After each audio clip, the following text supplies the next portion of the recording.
Today, 77 WABC celebrates International Women's Day, and we're celebrating all day long, recognizing the contribution of women of all ages around the world who are leading the charge to build a more sustainable future for all. Now, live from Studio 77, a roundtable discussion celebrating International Women's Day.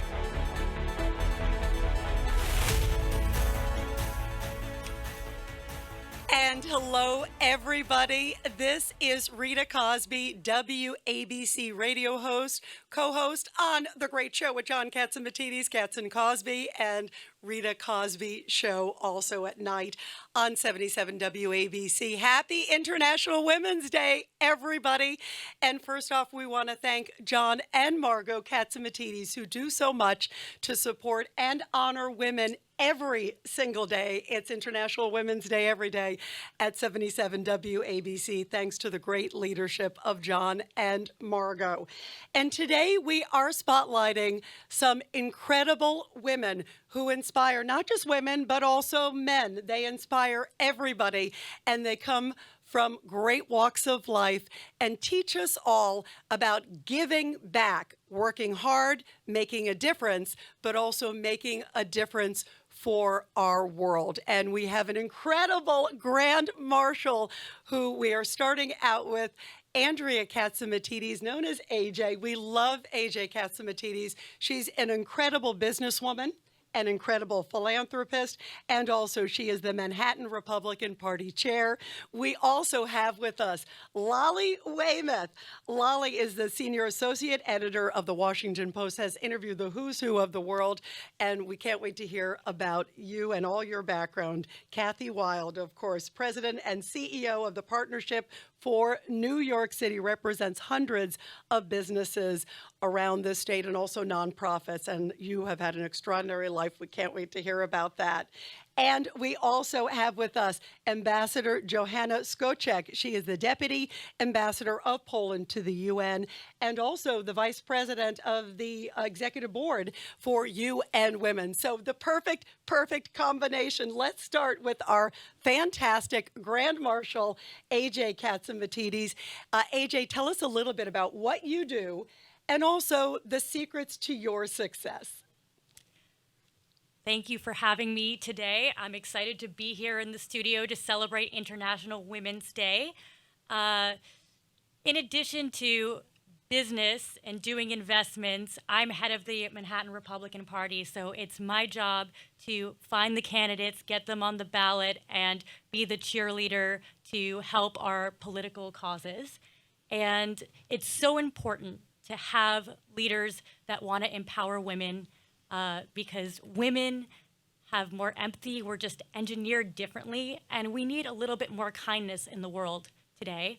So I think it's really important to continue to elect more female leaders, and I'm really actively working on that. And as far as secrets to success, I say always be yourself, because I think when you are your authentic person and your authentic self, that you have so much more to offer to the world. Because when you're just like everybody else, you're just being like everybody else. And I think it's important to let yourself shine through. Tell us a little bit about how you got there too, because you've also been a big executive, you're a big philanthropist. Well, I've always been very patriotic because of the opportunities that our country provides. My father was an immigrant. My mother came from the Midwest. Very hardworking Americans, and because they were in the United States of America, they had the opportunity to succeed. And to me, it's so beautiful to see all of the opportunities that America has given to so many, and I just want to work to preserve those opportunities for all, and that will continue to drive me forward. Well, you inspire us each and every day. I think we have a great Grand Marshal. Don't you agree, ladies? Yes, I think so, absolutely. For sure. Ambassador Skocek, tell us about your travels. First off, you became very actively politically, too, like AJ, as a youth, also at the fall of communism in Poland. So it's an interesting moment. Thank you very much. It's a great pleasure to be here today and to share a bit about my journey. it's not really about politics, it's more about public sector. Because politics always, tells us something that there are some murky, might be some murky things, but the politics is extremely important. And if we speak today about women's empowerment and making world a better place, we cannot do that without politicians, without good supporting politicians, male and female alike. But what I choose to do is to serve my country as a diplomat, as a civil servant. But just as you mentioned, Rita, it started a long, long time ago. The communists fell in Eastern Europe, and new opportunities opened to active people, to young people. I was at the time at high school, and we started in Poland by rebuilding from the grassroots level. We started to rebuild the local governments and local activities. And young people were also terrified to be part of a change. So being a student at the high school myself, I started with the school arena to later on become a representative of my school on a city level, municipal level. So we've been together with my friends among the founders of the first municipal youth council in Poland. And then I like it so much that I said, well, it's probably working for greater good, for the community is my thing, not as a politician, but rather as someone who will serve the country, no matter who is at the helm, having defined certain important interests of the country to be preserved. Just like AJ said a moment ago, I think we have very similar causes and similar objectives. That it happened. I graduated political science, then I joined the ranks of public administration, going through the National School of Public Administration, postgraduate studies. And at some point, it started to be more about diplomacy and representing my country abroad. And that is what brought me here to US. Ambassador, what was it like for women during the fall of communism? Because, as you know, I'm half Polish, so I'm very proud. Half Danish, half Polish. Today, my better half is Polish, obviously, since you're here. But talk about also how tough that must have been during that time in history. Well, it's a bit paradoxical because communism wanted people to be equal no matter what. So in some sense, it helped women in Poland to access education or not to be discriminated on the labor market. But it haven't reduced the burden that they have on themselves. And during communist time, it was mostly like it is around the world that it's about women, taking care of the family and family budget and doing all those things, just besides their professional job. So in this sense, that it helped. But on the other hand, of course, it was extremely oppressive system for all its citizens. And the change, so 1989, it was a shock, of course. It was a positive shock in a way that we could really choose our path. But also it was a time of very deep economic change. And of course, women, as usual, were among those who suffered a lot. Due to the very rapid, very steepy economic way. So, but then Polish women are extremely entrepreneurial, and they started to open businesses, and they are very active on the labor market. They are, of course, fighting for their rights, for equality of opportunities, because it's about opportunities. It's about not forcing anybody to do things he or she doesn't want to do. It's about giving opportunity if they want to do that. So, just to give maybe a comparison, during the communist time, it was this philosophy that everybody could be a welder or a truck driver, women or women. And the idea of freedom is, if a woman would like to be a welder, let's just create the opportunities for her to be. If a man would like to be a kindergarten teacher, fantastic. Because that gives us this diversity and the opportunity to thrive in what we really like. So I think that the past 30 years were really important for the change, social change, economic change. And of course, it couldn't have happened without women. That's something that we sometimes, I believe, compartmentalize things like this is female, this is male, but it's about the one society.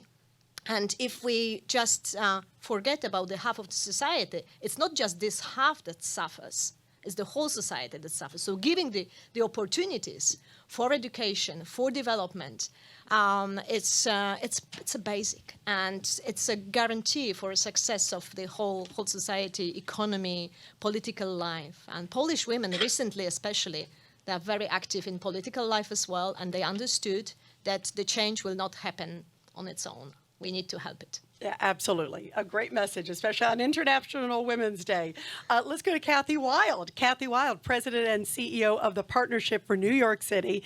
We love always having you on. We've had you on a lot on Katz and Cosby. You're terrific. Explain what you do and the interconnectivity. You work with the biggest names in New York, and also how you rose to the success. Here's a woman at the helm of it all. Thank you very much. I run the Partnership for New York City, which is the city's business leadership organization, and our members are, like John Katzimatidis, the CEOs and the founders of major companies, both entrepreneurial and corporate, banking industry, et cetera, in the city.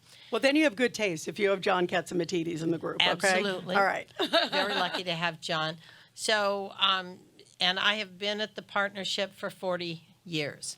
So long time. I went to work for David Rockefeller back in 1981, and David Rockefeller asked some colleagues to find somebody who could write up a program for rebuilding the city's neighborhoods that had burned down during and been disinvested in, abandoned during the 1970s. And that was an opportunity, and I was asked by some folks I was on a panel with, I didn't know David Rockefeller, but I was asked to write up a panel, and then they said, well, the person who wrote the program should come and present it, so I went and presented it to David Rockefeller, and he said, fine, would you like the job? So that was how I got my job. I was out of Brooklyn, a nonprofit life in Brooklyn, working in affordable housing, which is a problem that clearly has not gone away. Right. So during the 1980s, the partnership, partnering with city government, was the largest producer of affordable housing. David Rockefeller insisted that it all be homeownership housing because he felt that to bring a middle class back to the city, we had lost 1 million people, mostly middle class, blue collar workers who had left the city with the decline of our industrial base during the end of the 1970s. And so we did home ownership housing across the city and gave literally tens of thousands of families the opportunity to own a piece of the rock. And secrets to success. How do you think a gal got to be in charge of all of that? Persistence. And knowing, I mean, to do my job, women know how to manage egos in ways that men do not. We all agree. Don't we all agree? Okay, we all agree. Lolly, you've had to deal with a lot of egos. You've been doing a lot of big interviews through the years. You're right now senior associate editor of the Washington Post, a part of the Washington Post for so many years, such a storied history. Lolly, talk about your rise. And you've also interviewed a lot of rogue leaders around the world. As a journalist, I remember walking in, sometimes the only woman there. What is that like for you? Well, I did a lot of, yes, you're right. I've been doing world leader interviews for years, and most of the world leaders until lately were men, for sure. And it was okay. I mean, you can manage it. If you could get the interview, you could deal with the person. I mean, I interviewed Gaddafi in the desert in his tent, and he had women guards, however. And I interviewed, I got the first interview with Saddam Hussein, who had a pistol at his side in Baghdad. Wow. And that was pretty wild.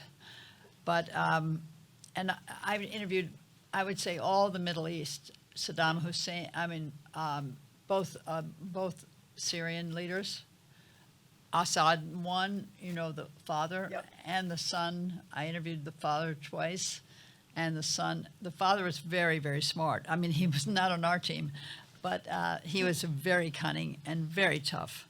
And as you probably know, he killed 20,000 people in one night in a city called Hama.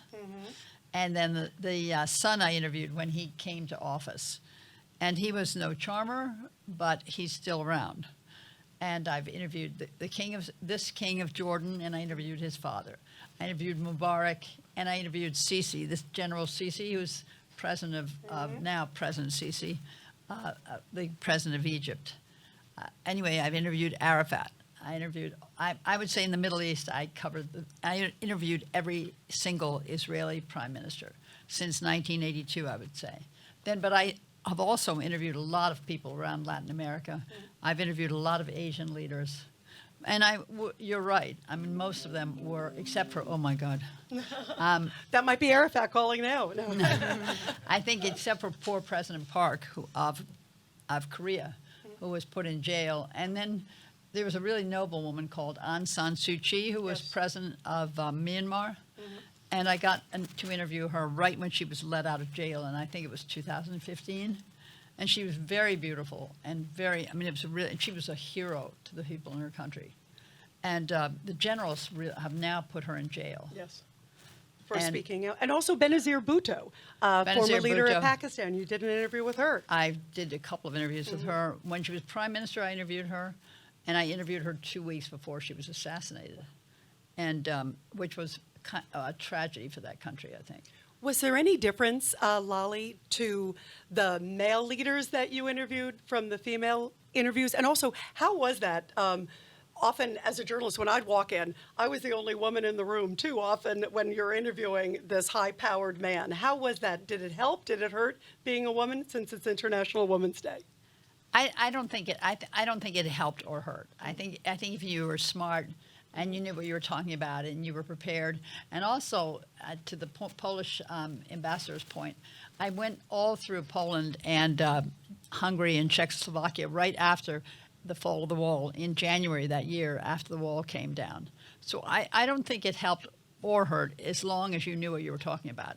I think they would come to respect you if they figured you weren't just how can I put it nicely, on International Women's Day, as long as you weren't just a flake, Right, right. So if you knew, had studied your stuff, and you asked intelligent questions, I think more or less, with a few exceptions, you could get away with it. Absolutely. Well, great. It's great to hear all the stories, too, and the background. It's amazing. AJ, let's talk about also the giving back aspect. And Catherine, you talked about that too, obviously, what you do every single day. All of you are also great philanthropists. And AJ, you're involved with the Domain Foundation. Also, I know Alzheimer's, Police Athletic League. Talk about how that's such an important part of who you are and who your family really is. Well, it's really important to give back. And when you're helping others, I think it makes you so much more aware of the world around you. And I just think it's really important, especially when you're coming from a position of having so much, to be able to give more opportunities to other people. So you mentioned Domain. So financial literacy is a topic that is very important to me because it really sets people up for success. So if you want everybody to have the opportunity to succeed in the future, I think that understanding finances is the most important topic that you can be teaching about. And it's something that's really under-taught in schools. And I think we should be pushing that more. Why is that such an important part of your fiber, too? And that's part of the reason we picked you as our great Grand Marshal. Smart, savvy, and also a giver, as your family is. That's just part of your soul. Well, my parents have instilled that to me from such a young age, and I'm just really blessed to have such a wonderful family, and I really believe in that, and it's really important to me. Which brings me to my next question, role models. Who are your role models along the way? Who inspired you? Who inspired me along the way? My parents are big role models for me. I love Muriel Siebert, the first woman on the floor of the New York Stock Exchange, and all of the women who really pioneered first. Because for me, the most important thing is equal opportunity. I believe in equal opportunity, not necessarily equal outcome. And I will always fight for those equal opportunities for others. Fantastic. Who were your role models, Ambassador, along the way?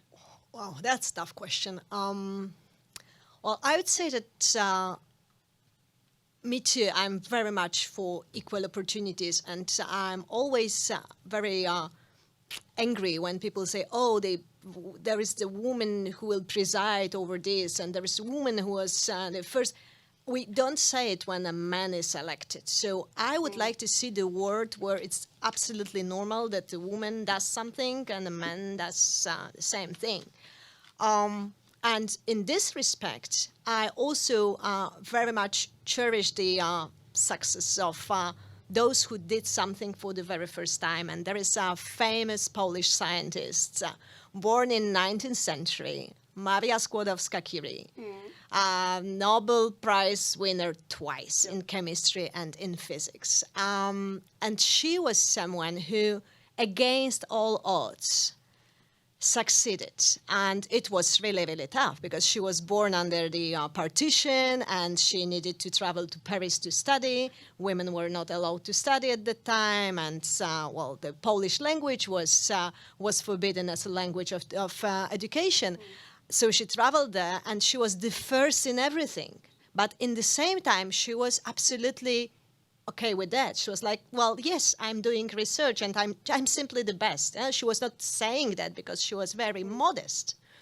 So when I look at also at politicians who paved the way, like women politicians who paved the way, showing the world that it's normal to do something for the first time, like great prime ministers all around the world. We also had a female prime minister in 1992, and nobody said, wow, it's, wow, there is no, she was just there because she was qualified. Hanna Suchocka is her name, and she visited New York a couple of months ago, actually. She's still very active professionally after 30 plus years. So it's amazing to see these women who are just taking those obligations without saying, no, I'm too shy, I'm too modest, I'm not good enough.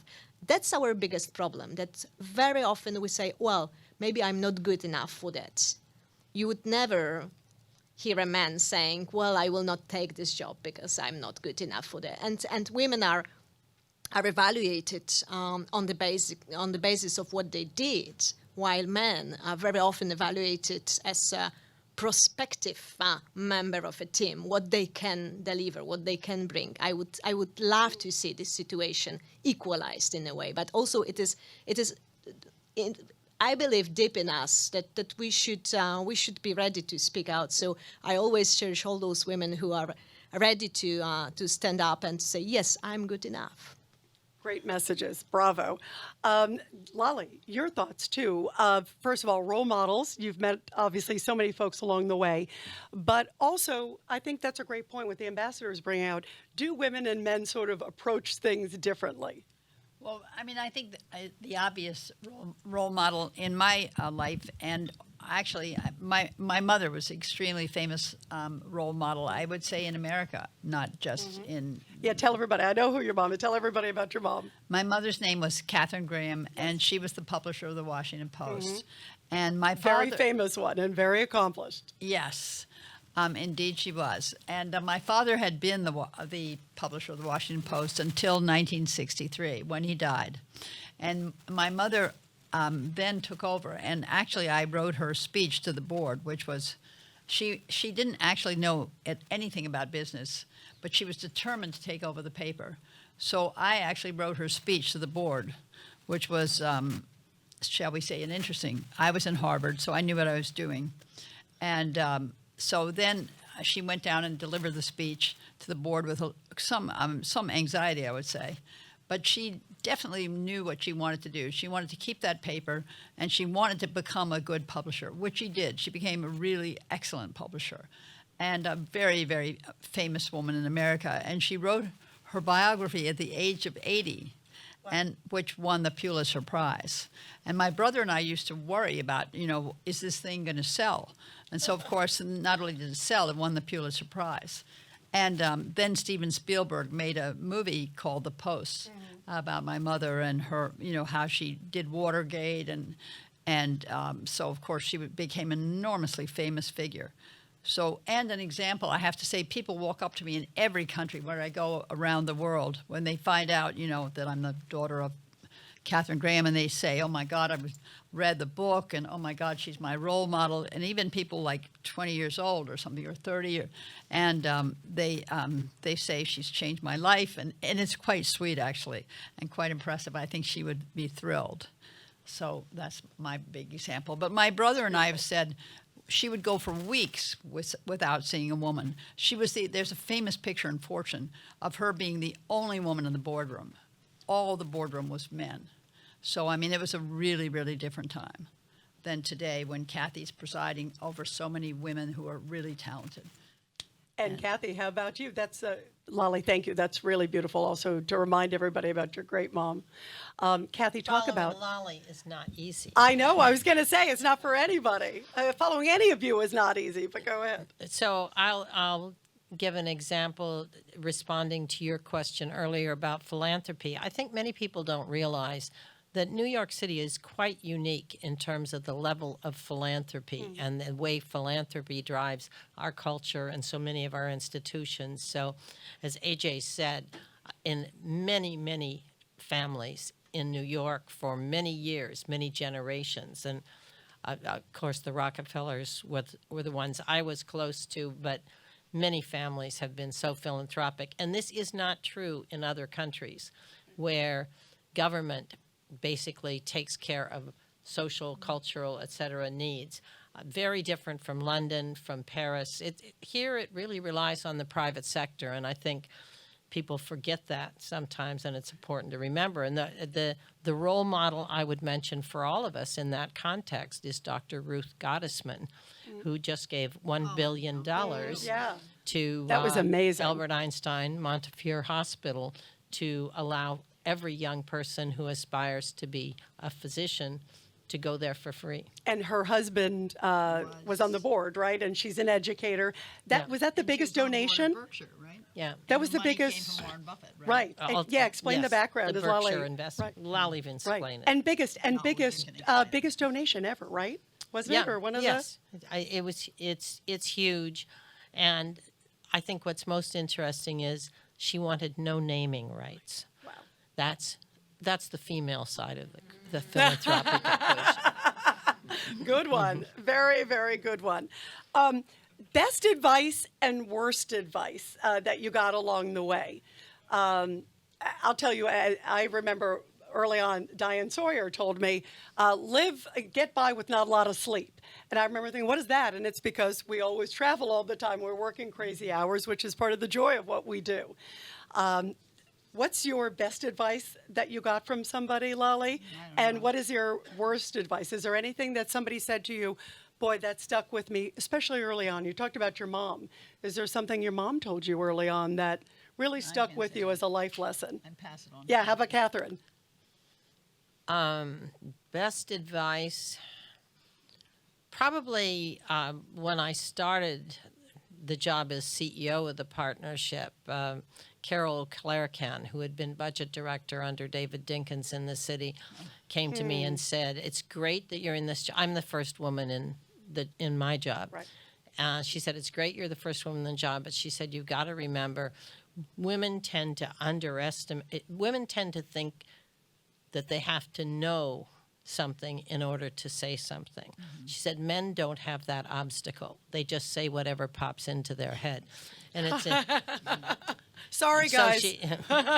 So she said, "Don't think that you have. If you feel something, believe something, you should feel free to say it. You shouldn't feel that you might not know everything there is to know on the subject, and should keep your mouth shut." So that was good advice. Yeah, that's very good advice. AJ, what was the best advice you got? Worst advice, you think? The best advice that I got is, if you don't ask, you don't get. And so many times people are afraid to ask for things, and you just have to do it and be assertive. And that has served me very well. Yeah, that's great. Is there a worst advice or something that somebody told you? You don't have to name names. I won't, but I would say, and I'm not even going to name the instance, but when somebody told me that I should compromise my convictions and I should back down from something because it wasn't politically popular at the time, and I chose not to take that advice, and it ended up serving me well not taking that advice, because you should always be true to yourself and stand up for what's right, and if it's right in the end, that's going to win out. How many women are in your position? Like, how rare is it to be the GOP chair of Manhattan? Is that sort of a unique as a woman? I think now it's changing for sure. There's definitely more men than women in the room, but we're seeing more and more female leaders, and it's an exciting opportunity for our party, I think. And one of the things you've done also, AJ, magnificently, we've seen in New York, and you've really brought energy to the Manhattan GOP party. I mean, it's incredible. And also diversity. Talk about how important that is. We're seeing so many new, fresh faces, and I think it's a big credit to you. Thank you. Well, diversity is important because when you have different opinions and different thoughts around, I think ultimately you're going to get a better solution and a more creative and better answer in the end. So I think if you're hearing from the same people and the same thoughts, you're going to lose a lot of integrity. So I always think it's important to have that diversity there, and I think that it's going to be great for our party and also great for leadership in the long run, for sure. And do you look, when you look for candidates, do you look for someone and say, okay, well, maybe if it's a woman, that's better, or are you looking just for the best candidate, and are you finding more women stepping up? Well, it's for me, like I believe in equal opportunity, and whoever the best candidate is, the most qualified person should absolutely get the job. And I think, doing anything otherwise is falling into a trap. And me, I would want the best person representing me, or the best heart surgeon operating on my heart. Or pilot, right? Yeah, or pilot. What about also more women stepping up too? Are you seeing more women saying, I want to get engaged because it is such a crazy time in the world, and wanting to make a difference? And that's why it's so important to have more female leaders, because having more people in the forefront shows people that, like, oh, it's okay, I can step up, I can do this. And so that is giving more women the courage to stand up and take more leadership roles. And I'm really happy to see that. Yeah, that's great. It is great to see. And I've seen like so many fresh faces as a result of your great leadership there. So bravo to that. It's true. It's amazing. When I see the roster, and I see a lot of powerful women coming in and making a big difference. And I think they're inspired by you very much. Ambassador, best advice, worst advice? Well, it's important to give credit. Best advice, accepting to come here, is definitely the best advice. But It would be fair to say that I got a lot of support from my parents, and I wouldn't be where I am without them and without the continuous support. And what my mom always used to say, it's, of course you can do that. It's like, yeah, well, why are you asking? I mean, it's a no-brainer. Go for it.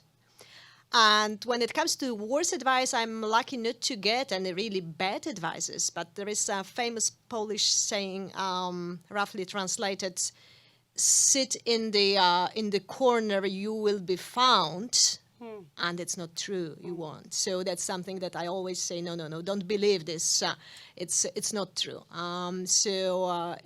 Good advice would be to say, as my mom uses to say, of course you can do that. And Lolly, let's talk about also, here we are, we're in America, we're in New York City. Women have so many rights, as we all exemplify here and what we're doing.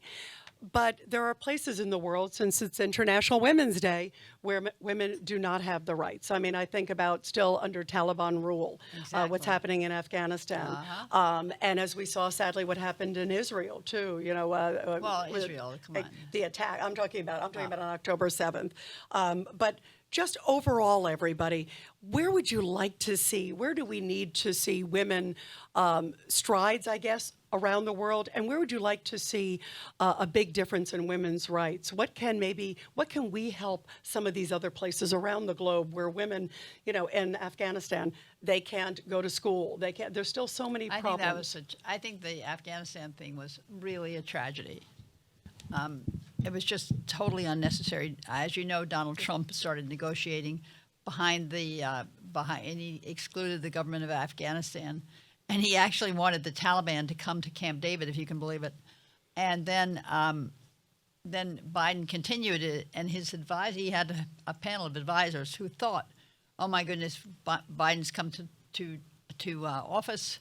He's rational. He won't go on with this crazy giving away of Afghanistan because it will protect the homeland, us." And we had very few soldiers there, about 2,500. It was ridiculous. So, but of course, Biden did pull the plug on Afghanistan. And it's really a tragedy for those women there who can't go to school. And I don't know, if I were the president, I would really hang my head in shame on that issue. I think he's done okay, on Ukraine, but I think Afghanistan is a tragedy for those women, and I don't see any way out. Yeah, what can we do? What can we as society do to try to lift? Nothing. Yeah, I know that's the problem, isn't it? It's so disheartening to realize how they're still living in such very difficult situations. What is your message about on this Women's Day on how we can lift each other up, even what we do have control over? We don't have a lot, obviously, in Afghanistan control, sadly. No. But what can we do amongst ourselves? Well, I don't know what you think or Kathy thinks, but I think women have come a long way. Mm-hmm. I mean, since I was a child and since my mother was in the boardroom with all men, I think that women, and younger women particularly, have really come a long way. I mean, Kathy has in her organization, and I've seen them at the meetings, and the head of the New York Stock Exchange is a woman, right? The CEO, among others. How many CEOs do you have? Several, right? Female Of women? Yeah, what Jane percentage? Fraser. She's great of Citibank. Citibank. The first woman was just named CEO of JetBlue. First woman CEO of any major airline. But I mean, this would Joanna never have happened 20 years ago. Right. So Maybe not even 10 years ago. It's amazing But what we've I seen. think that you know people don't look back and say, this is actually fantastic, because of course you can make more progress. Of course you should make more progress, and Kathy would be a real expert on this. But I think at the same time, I don't know if Kathy would agree with me. You've made so much progress from like 20 years ago, or when I was a child, when really. I did go to one meeting of CEOs this week in Washington, and I have to say they were really majority of men. And I don't know about you, you're the queen of the CEOs, but I have to say there were very, very few women in that room, like in a CEO role. Mm-hmm. There were women like myself and a friend of mine were sitting next to me, but most of the men that were head of the law firms and head of the CEO of big companies, they were. But I think that the women have to earn it. Mm-hmm. They have to be good enough. They have to be as good as men. Yeah. They can't just be there as a token. It's improved a lot. The good representation. I mean, it used to be there was nobody in finance, in real estate, in law. There were no women leading the firms.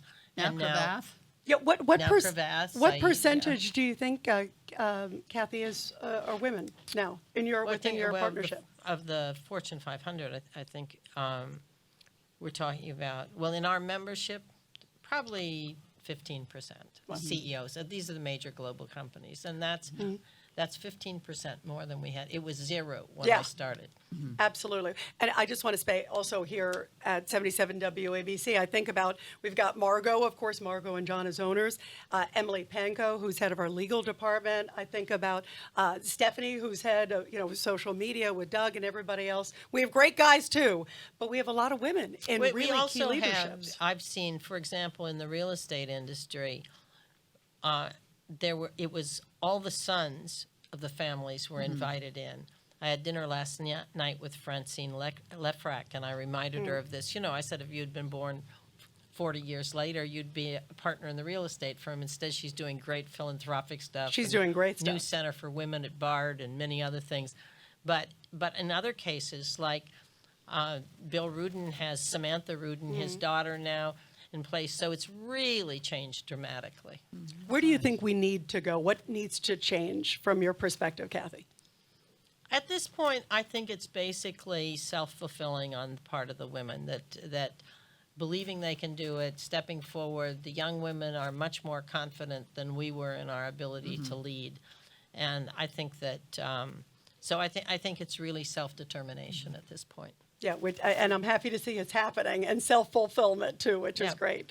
And mentoring. I think mentoring. that's mentoring and sponsorship. We didn't mention that, and I know it's That was my point, next question, by the way. it's- Great minds think alike. Well, it's conventional wisdom at this point, but I think all of us who have come up through this period of dramatic change in the rights and abilities and recognition of women's abilities, I think all of us have a huge responsibility in terms of mentoring the next generations, and I've certainly benefited from that, and I know all of us mentor others. Yeah, absolutely. I agree. It's so important to sort of pay it forward. And it's interesting when the roles are reversed and they're looking at us as role models, which is a blessing, a real blessing. AJ, for you, a young woman, but yet there are so many young women, younger women who are saying, I want to be like that. What advice do you give to them, and how important is it to pass it on and pay it forward? It is very important. As Kathy said, I think the mentoring aspect is key, especially when you're dealing with young women who have less role models to look up to. So it's important to show them that we can do this and we can do any role that we choose. And when I'm talking to young women, I always tell them what I said earlier, just to be yourself. And for me, a huge important thing was to not give up my femininity. Like whatever I did, I didn't feel like I needed to be like a man in order to be successful. I was successful, and I'm also a woman. And I think, it's important to not lose yourself, because everybody is unique, and what makes you unique is going to make you special. Great. So be a CEO, be an executive, but do it in great high heels. Is that the advice? I even had a hot pink hard hat that I bejeweled myself for the construction sites. So when I would go on early morning construction site visits, like everybody knows, we better stand at attention now. Like we see the hot pink hard hat, and it was time to get back to work for sure. Well, that is a perfect ending, and we'll never forget the hard hat in pink bejeweled. That's perfect.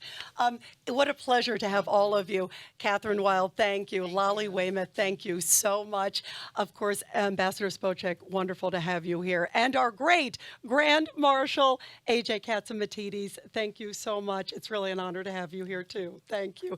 And everybody, thank you for joining us on International Women's Day. Thank you from John and Margot on 77 WABC. And thank you to the men who support us, too, everybody.